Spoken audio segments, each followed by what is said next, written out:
أعوذ بالله من الشيطان الرجيم. بسم الله الرحمن الرحيم. تبارك الذي بيده الملك وهو على كل شيء قدير. الذي خلق الموت والحياة ليبلوكم أيكم أحسن عملا وهو العزيز الغفور. الذي خلق 7 سماوات طباقا ما ترى في خلق الرحمن من تفاوت فارجع البصر هل ترى من فطور ثم ارجع البصر كرتين ينقلب إليك البصر خاسئا وهو حسير. ولقد زينا السماء الدنيا بمصابيح وجعلناها رجوما للشياطين وأعتدنا لهم عذاب السعير. وللذين كفروا بربهم عذاب جهنم وبئس المصير. إذا ألقوا فيها سمعوا لها شهيقا وهي تفور تكاد تميز من الغيظ كلما ألقي فيها فوج سألهم خزنتها ألم يأتكم نذير؟ قالوا بلى قد جاءنا نذير فكذبنا وقلنا ما نزل الله من شيء إن أنتم إلا في ضلال كبير. وقالوا لو كنا نسمع أو نعقل ما كنا في أصحاب السعير. فاعترفوا بذنبهم فسحقا لأصحاب السعير. إن الذين يخشون ربهم بالغيب لهم مغفرة وأجر كبير. وأسروا قولكم أو اجهروا به إنه عليم بذات الصدور. ألا يعلم من خلق وهو اللطيف الخبير. هو الذي جعل لكم الأرض ذلولا فامشوا في مناكبها وكلوا من رزقه وإليه النشور. أأمنتم من في السماء أن يخسف بكم الأرض فإذا هي تمور أم أمنتم من في السماء أن يرسل عليكم حاصبا فستعلمون كيف نذير. ولقد كذب الذين من قبلهم فكيف كان نكير. أولم يروا إلى الطير فوقهم صافات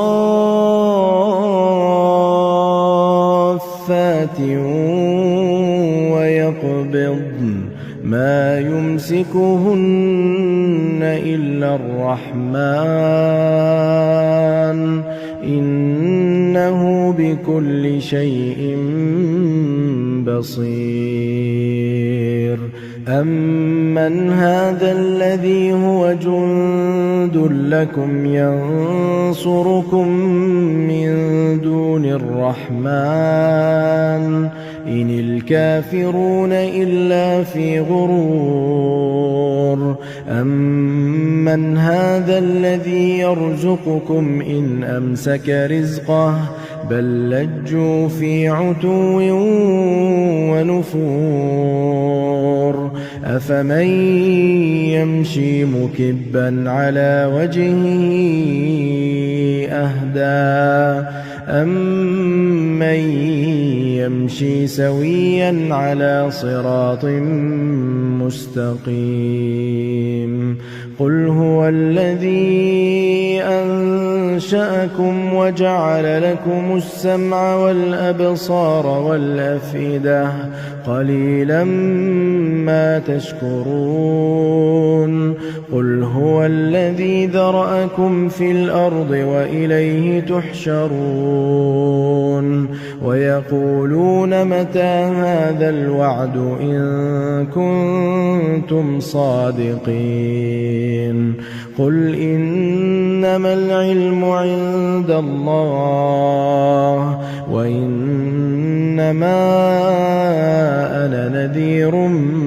مبين. فلما رأوه زلفة سيئت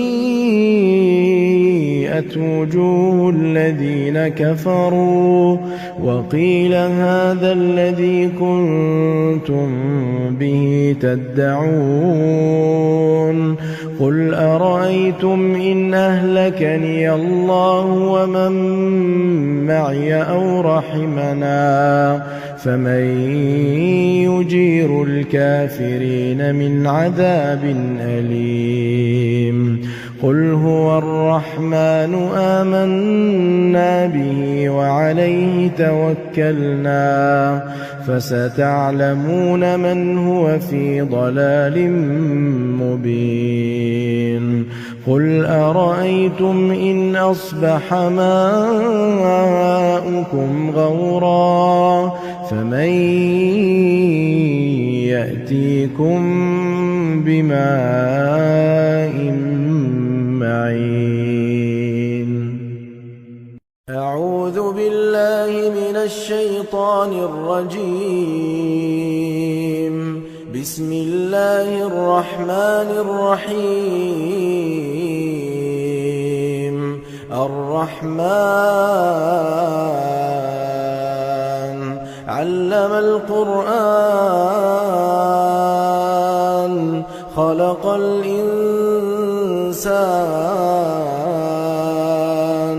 علمه البيان.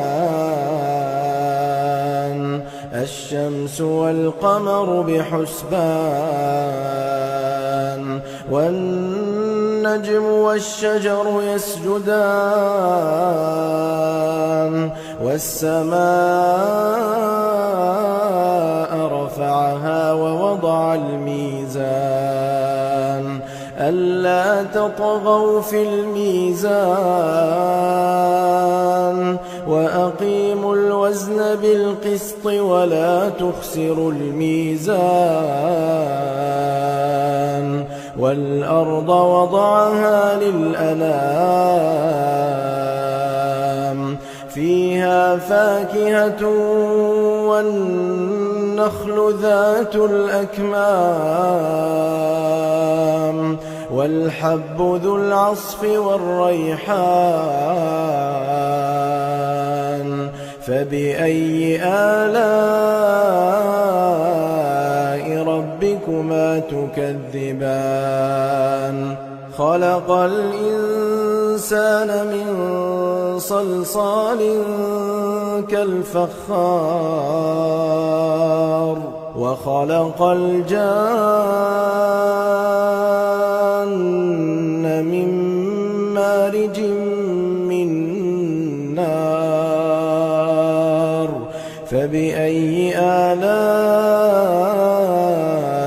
ربكما تكذبان. رب رب المشرقين ورب المغربين فبأي آلاء ربكما تكذبان مرج البحرين يلتقيان بينهما برزخ لا يبغيان فبأي آلاء ربكما تكذبان يخرج منهما اللؤلؤ والمرجان فبأي آلاء ربكما تكذبان وله الجوار المنشآت في البحر كالأعلام فبأي آلاء ربكما تكذبان كل من عليها فان ويبقى وجه ربك ذو الجلال والإكرام فبأي آلاء ربكما تكذبان يسأل من في السماوات والأرض كل يوم هو في شأن فبأي آلاء ربكما تكذبان سنفرغ لكم أيها الثقلان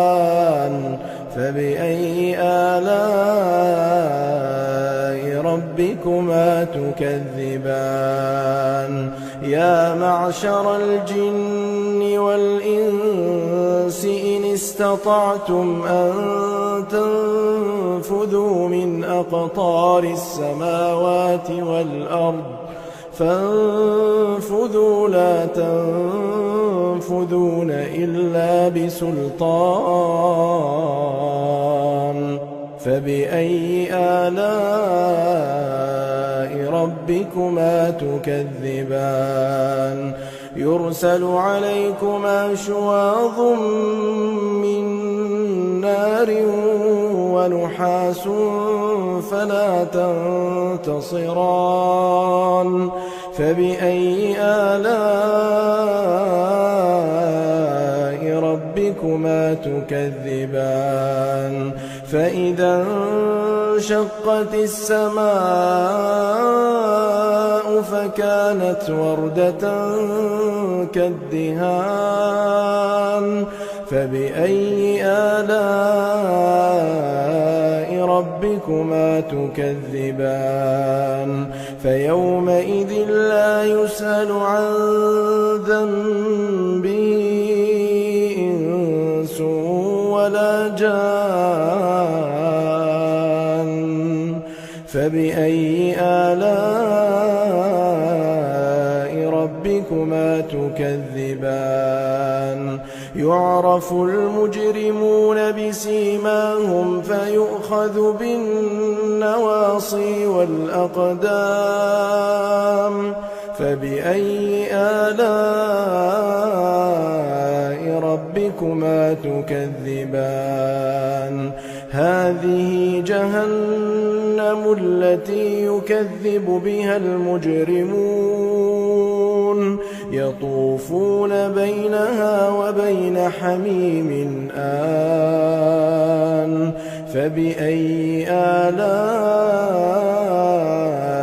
ربكما تكذبان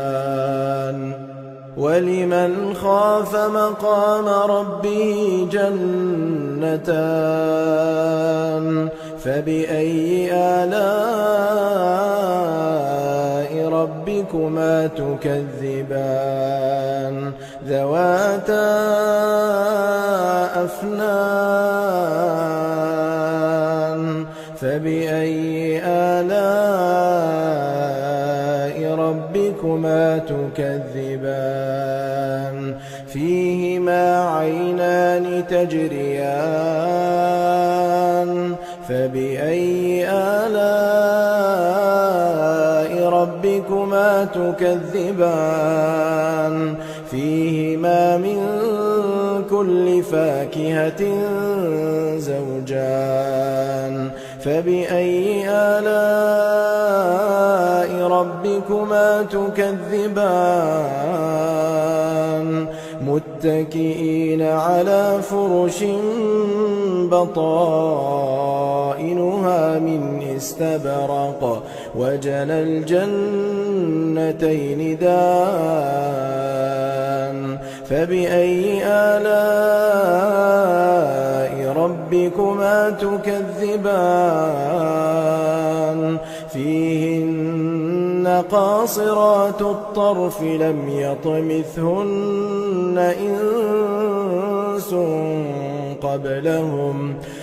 يطمثهن إنس قبلهم ولا جان فبأي آلاء ربكما تكذبان كأنهن الياقوت والمرجان فبأي آلاء ربكما تكذبان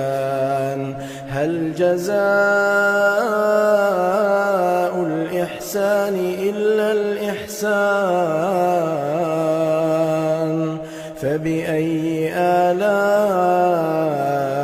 ربكما تكذبان ومن دونهما جنتان فبأي آلاء ربكما تكذبان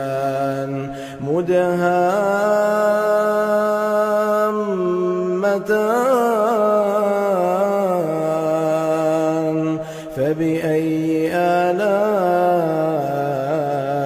ربكما تكذبان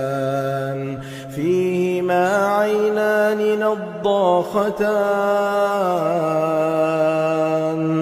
فبأي آلاء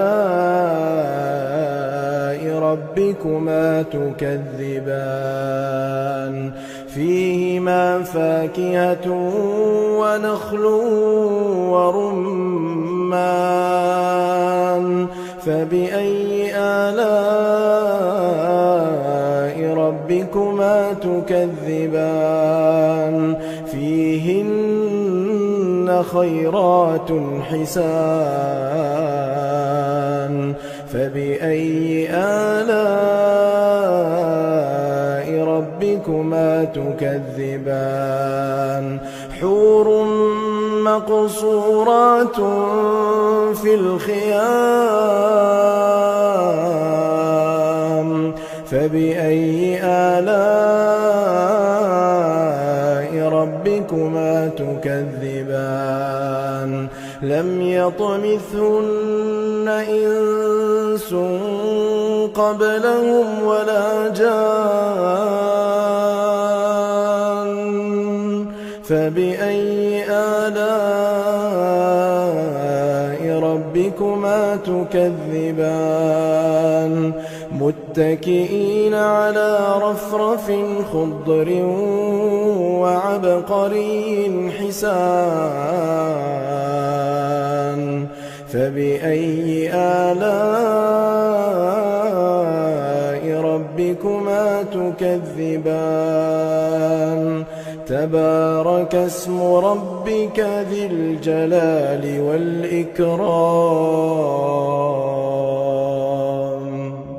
أعوذ بالله من الشيطان الرجيم بسم الله الرحمن الرحيم تبارك الذي بيده الملك وهو على كل شيء قدير الذي خلق الموت والحياة ليبلوكم أيكم أحسن عملا وهو العزيز الغفور الذي خلق 7 سماوات طباقا ما ترى في خلق الرحمن من تفاوت فارجع البصر هل ترى من فطور ثم ارجع البصر كرتين ينقلب إليك البصر خاسئا وهو حسير ولقد زينا السماء الدنيا بمصابيح وجعلناها رجوما للشياطين وأعتدنا لهم عذاب السعير وللذين كفروا بربهم عذاب جهنم وبئس المصير إذا ألقوا فيها سمعوا لها شهيقا وهي تفور تكاد تميز من الغيظ كلما ألقي فيها فوج سألهم خزنتها ألم يأتكم نذير قالوا بلى قد جاءنا نذير فكذبنا وقلنا ما نزل الله من شيء إن أنتم إلا في ضلال كبير وقالوا لو كنا نسمع أو نعقل ما كنا في أصحاب السعير فاعترفوا بذنبهم فسحقا لأصحاب السعير إن الذين يخشون ربهم بالغيب لهم مغفرة وأجر كبير وأسروا قولكم أو اجهروا به إنه عليم بذات الصدور ألا يعلم من خلق وهو اللطيف الخبير هو الذي جعل لكم الأرض ذلولا فامشوا في مناكبها وكلوا من رزقه وإليه النشور أأمنتم من في السماء أن يخسف بكم الأرض فإذا هي تمور أم أمنتم من في السماء أن يرسل عليكم حاصبا فستعلمون كيف نذير ولقد كذب الذين من قبلهم فكيف كان نكير أولم يروا إلى الطير فوقهم صافات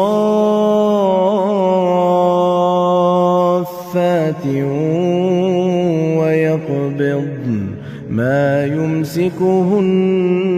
إلا الرحمن إنه بكل شيء بصير أمن هذا الذي هو جند لكم ينصركم من دون الرحمن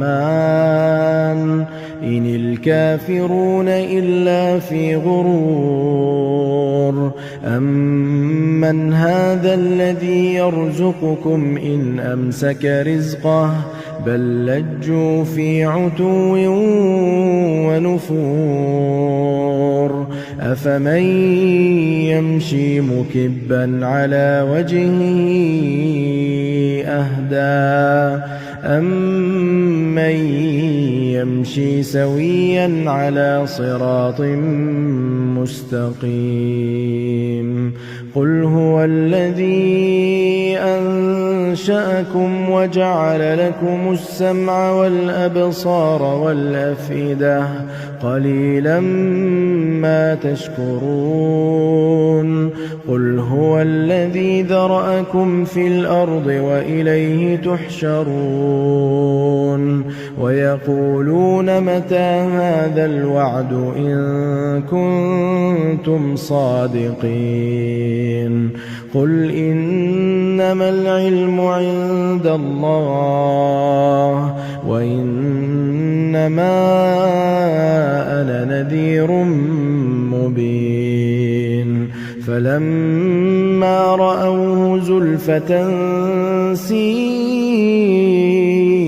وجوه الذين كفروا وقيل هذا الذي كنتم به تدعون قل أرأيتم إن أهلكني الله ومن معي أو رحمنا فمن يجير الكافرين من عذاب أليم قل هو الرحمن آمنا به وعليه توكلنا فستعلمون من هو في ضلال مبين قل أرأيتم إن أصبح ماؤكم غورا فمن يأتيكم بماء معين أعوذ بالله من الشيطان الرجيم بسم الله الرحمن الرحيم الرحمن علم القرآن خلق الإنسان علمه البيان الشمس والقمر بحسبان والنجم والشجر يسجدان والسماء رفعها ووضع الميزان ألا تطغوا في الميزان وأقيموا الوزن بالقسط ولا تخسروا الميزان والأرض وضعها للأنام فيها فاكهة والنخل ذات الأكمام والحب ذو العصف والريحان فبأي آلاء ربكما تكذبان خلق الإنسان من صلصال كالفخار وخلق الجان من مارج من نار فبأي آلاء ربكما تكذبان رب المشرقين ورب المغربين فبأي آلاء ربكما تكذبان مرج البحرين يلتقيان بينهما برزخ لا يبغيان فبأي آلاء ربكما ربكما تكذبان يخرج منهما اللؤلؤ والمرجان فبأي آلاء ربكما تكذبان وله الجوار المنشآت في البحر كالأعلام فبأي آلاء ربكما تكذبان كل من عليها فان ويبقى وجه ربك ذو الجلال والإكرام فبأي آلاء ربكما تكذبان يسأله من في السماوات والأرض كل يوم هو في شأن فبأي آلاء ربكما تكذبان سنفرغ لكم أيها الثقلان فبأي آلاء ربكما تكذبان يا معشر الجن والإنس إن استطعتم أن تنفذوا من أقطار السماوات والأرض فانفذوا لا تنفذون إلا بسلطان فبأي آلاء ربكما تكذبان يرسل عليكما شواظ من نار ونحاس فلا تنتصران فبأي آلاء ربكما تكذبان فإذا انشقت السماء فكانت وردة كالدهان فبأي آلاء ربكما تكذبان فيومئذ لا يسأل عن ذنبه إنس ولا جان فبأي آلاء ربكما تكذبان يعرف المجرمون بسيماهم فيؤخذ بالنواصي والأقدام فبأي آلاء ربكما تكذبان هذه جهنم التي يكذب بها المجرمون يطوفون بينها وبين حميم آن فبأي آلاء ربكما تكذبان ولمن خاف مقام ربه جنتان فبأي آلاء ربكما تكذبان ذواتا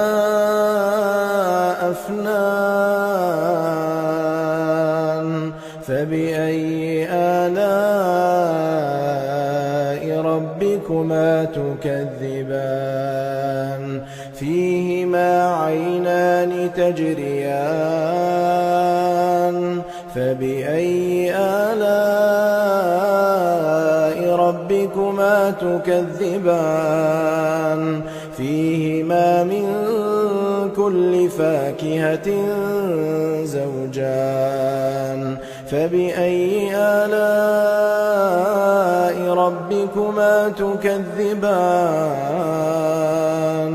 متكئين على فرش بطائنها من استبرق وجنى الجنتين دان فبأي آلاء ربكما تكذبان فيهن قاصرات الطرف لم يطمثهن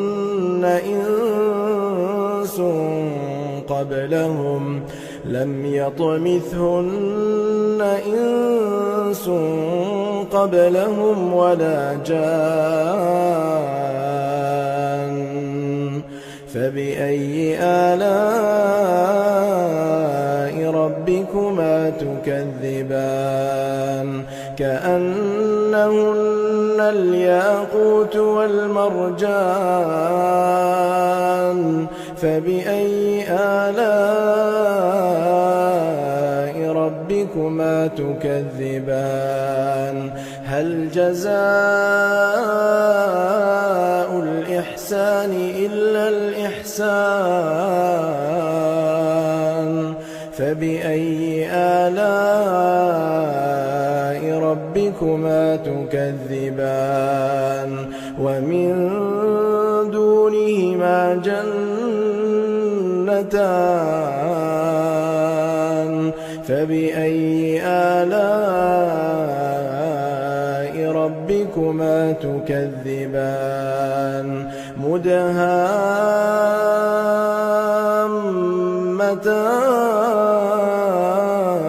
مدهامتان فبأي آلاء ربكما تكذبان فيهما عينان نضاختان فبأي آلاء ربكما تكذبان فيهما فاكهة ونخل ورمان فبأي آلاء ربكما تكذبان فيهن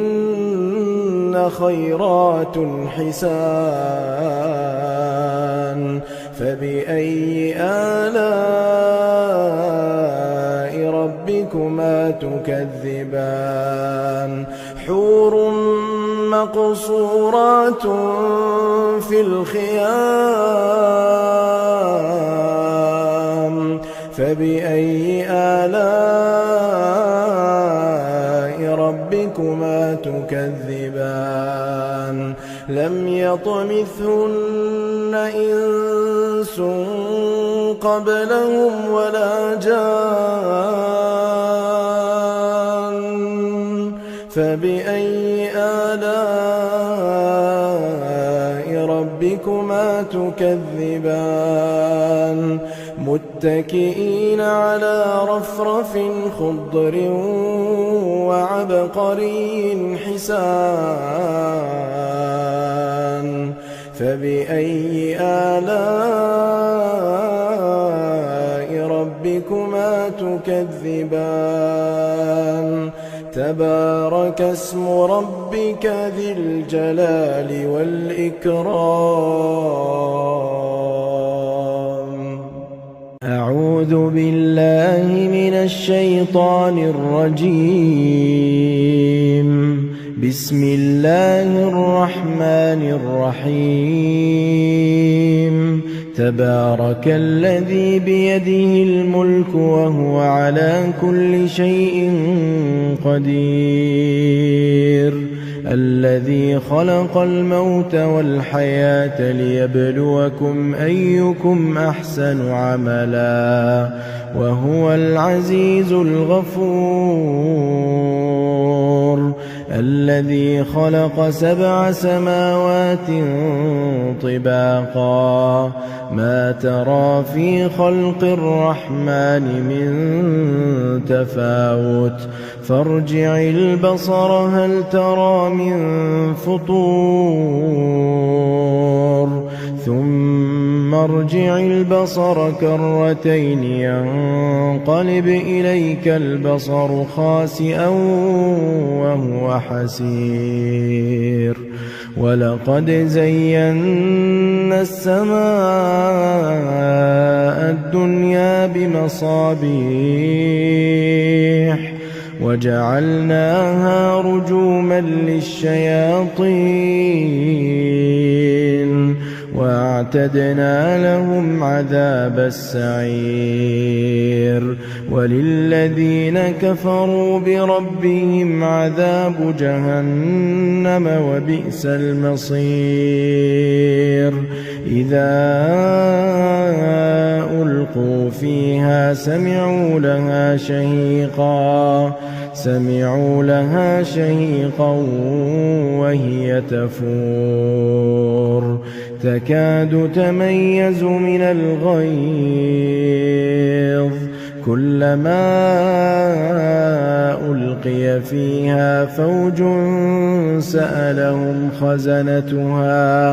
سألهم خزنتها ألم يأتكم نذير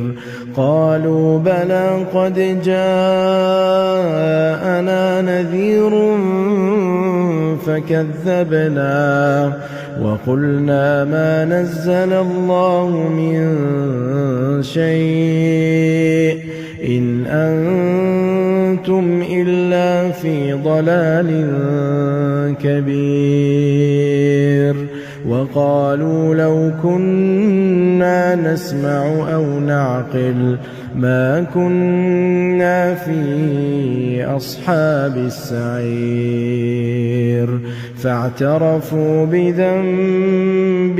فسحقا لأصحاب السعير إن الذين يخشون ربهم بالغيب لهم مغفرة وأجر كبير وأسروا قولكم أو اجهروا به إنه عليم بذات الصدور ألا يعلم من خلق وهو